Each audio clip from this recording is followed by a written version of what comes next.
Kuleli bandla-ke lasebuhleni ngo-1978 kuyila kwathiwa-ke khona umqhele awufakwe. Kusho-ke inkosi inyanga yezulu njalo ngamasabatha umqhele-ke uyofakwa awube semthethweni uvumeleke ukuthi-ke ngesabatha uzogqokwa. Waqala-ke ukugqokwa serious umqhele ngesikhathi senyanga yezulu lapho yakhipha khona abashumayeli yathi bame egeyithini ekuphakameni.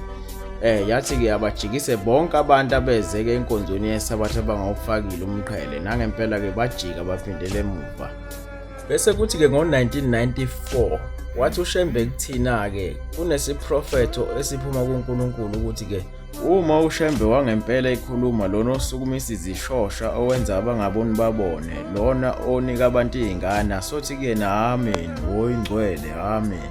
Ngoba sisuke singasho kuye kodwa sisuke sibabaza uNkulunkulu okunguye-ke lo osiza bonke labantu-ke abaphilayo. Sesibhanqa-ke naye umholi webandla ngoba ukhethiwe wakhethwa uNkulunkulu bangakhethwa abanye.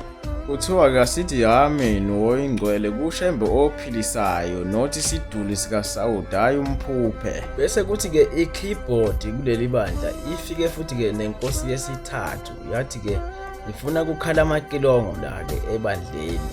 Okuyi-background yami-ke umusic yiwo lo ukhalayo wayewusho-ke. Yafika-ke nayo inkosi-ke yesithathu.